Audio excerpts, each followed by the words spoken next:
Hi there, my name is Phoenix and welcome back to Trending on Shaw. We are so excited to have you here and so excited to move forward with a new school year. Well, when you think about school year, you say to yourself, well, wait a minute, that's my kids and that's my kids who deal with finances. Well, what am I going to do with all of this extra money that I'm supposed to come up with? We're very pleased to bring in Jeffrey Schwartz, who's with Credit Counseling via Skype out in Toronto land. How is Lotus land this time of year, Jeffrey? Right now, it's doing pretty well. I'm not sure that we're having the same kind of weather that you guys are, so I'm sorry about that. It's winter come early. Yeah, we've been struggling with a little bit here, but you know what? A lot of parents have been struggling with the idea that, oh, great, here we go, another school year. My kids are back in school. What do I do? And so the question for you is, we recall that when we were just youths, and it was so much easier for us. Why was it easier for us when we were kids and a lot more difficult now for kids today?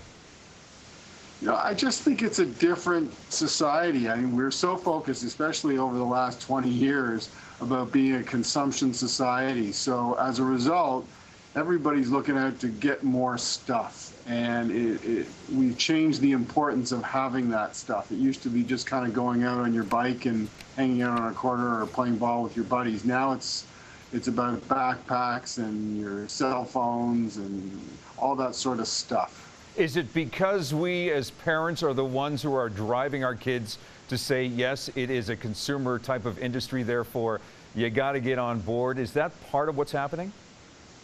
I think we can take on some of that blame. There's no question. I mean, as marketers market to us and then we say, oh, we need to have that, the latest and greatest thing, then yeah, we're probably being role models for our children and in so much as saying, oh yeah, if it's okay for us, it's probably okay for them.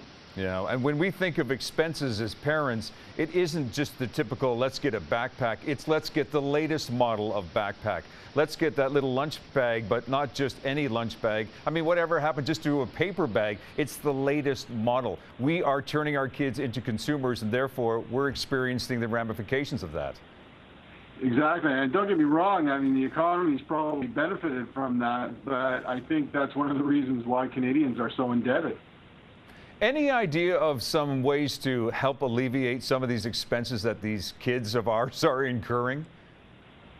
Well, absolutely, and we want to try and set the right example. So right out of the gate, if we're doing the latest and greatest, they want to copy us. So one of the things that we might want to change our behavior to say, you know what, it's okay.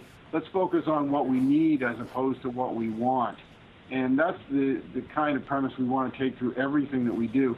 One of the greatest ways or the easiest ways to get back to school is search through your house. I'm sure you didn't use the 2 boxes of pencils that you bought last year because they were on sale. You know me too well. The other thing that I particularly like, there's a great tip around getting your kids involved in the process. So give them a budget, show them what it costs, and say, okay, even complete with fake money if you have it available, and say, this is your budget for your school supplies. So there's all sorts of lessons. It's budgeting, it's saving, it's determining what's important and how much you're willing to spend on it.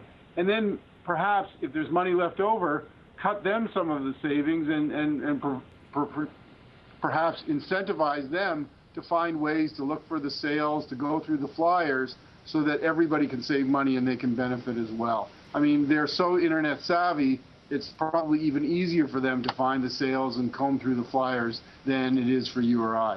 You know, the bigger picture too, Jeffrey, is what about budgeting in schools? It's interesting that schools today don't have that as part of their curriculum, and yet we continue to talk about it on a regular basis, and it's something that parents are having difficulty passing on to their kids. They don't know how old they should start their kids. They don't know if they're doing it right. It almost seems like we need to revamp our educational system to get the kids on board with what we're trying to teach them. Well, stay tuned, because I think more of that is coming down the pipe. And truthfully, you've just hit on a number of great points, is because as parents of young kids, maybe our parents weren't the greatest financial managers, so we didn't receive the education that we needed to bring into our lives and then pass on to our children. So this is a perfect time, and that's what we do at Consolidated Credit. I mean, we have all sorts of educational tools that are meant for everybody to educate themselves and then hence pass that on to their children so they can be better educated on how to manage their personal finances. Saving for the future. There's a lot of parents who want to save for the future. Very briefly, give us some suggestions. Well, saving for the future, I mean, the key is, especially if it's around your kids' post-secondary education, start early and start small. So the earlier you start, the better chance that money has to grow for your children's education. And if you can't afford it, or you're new to saving for post-secondary education for your children, start small. Maybe it's $50 a month, maybe it's $100 a month, whatever it is. But truthfully, let the government help you out too, because if you open an RESP, there's an opportunity where the government will contribute up to 20% back based on what you contribute as well. And that's a great return, even before you hit the stock markets. And I'm not going to complain about that if they're willing to give me an extra 20 cents. So it's really opportune for you to be able to pay for your kids' education. And also, there's many different ways. There's studentawards.com, where a student who's applying for university can go on and see if there's any scholarships or bursaries available for them, so that they can contribute towards that education as well. Some great advice, and you know what? I wish we had more time to talk about this. His name is Jeffrey Schwartz, Executive Director of Credit Counseling. Jeffrey, thank you. Enjoy Toronto, and we'll talk soon. Take care.